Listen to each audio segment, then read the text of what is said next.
Pernah nggak kamu pulang malam, jalan sendirian, lalu tiba-tiba merasa ada sesuatu mengikuti dari belakang?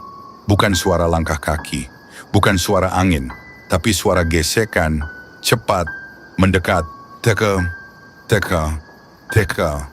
Di Jepang, kalau kamu mendengar suara itu, mungkin kamu sedang diikuti oleh sesuatu yang tidak punya kaki. Namanya adalah teke-teke.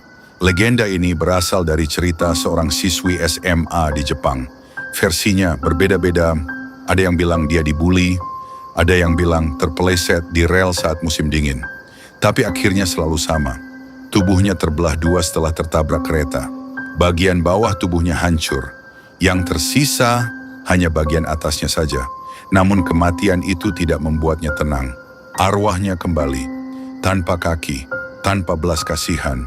Dan sejak saat itu, orang-orang mulai mendengar suara aneh di malam hari. Suara tubuh yang diseret cepat di atas aspal. Teka, teka, teka. Teke-teke digambarkan sebagai wanita berambut panjang, wajah pucat, mata kosong. Tubuh bagian bawahnya tidak ada.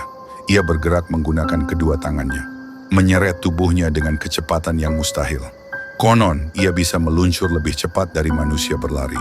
Dan dia biasanya muncul di sekitar rel kereta, gang sempit, atau jalanan sepi di malam hari. Kalau kamu melihatnya dari jauh, mungkin kamu masih bisa lari. Tapi kalau kamu sudah mendengar suaranya tepat di belakangmu, biasanya sudah terlambat. Dalam beberapa versi cerita, sebelum menyerang, dia akan bertanya, "Di mana kakiku?" Kalau kamu tidak bisa menjawab atau mencoba kabur, dia akan membelah tubuhmu menjadi dua, sama seperti yang terjadi padanya. Beberapa cerita bahkan menyebut namanya adalah Kashima Reiko. Ia akan menghantui siapapun yang mengetahui kisahnya, tapi tidak menyebarkannya. Itulah kenapa legenda ini menyebar cepat di sekolah-sekolah Jepang tahun 1970-an dan 1980-an. Ketakutan menyebar lebih cepat dari kereta.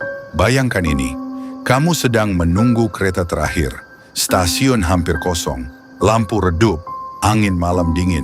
Tiba-tiba, suara itu datang dari ujung peron. Kamu menoleh, tidak ada siapa-siapa. Suara itu makin cepat, makin dekat. Dan tiba-tiba, sesuatu meluncur di belakangmu. Sepasang tangan berdarah mencengkeram kakimu. Saat kamu membalikkan badan, wajah pucat tanpa ekspresi menatap tepat ke matamu.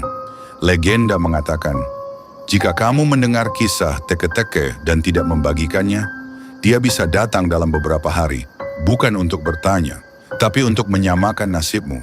Dan kalau malam ini kamu berjalan sendirian, lalu mendengar suara gesekan cepat di belakangmu, apakah kamu akan lari atau menoleh? Teka, teka, teka.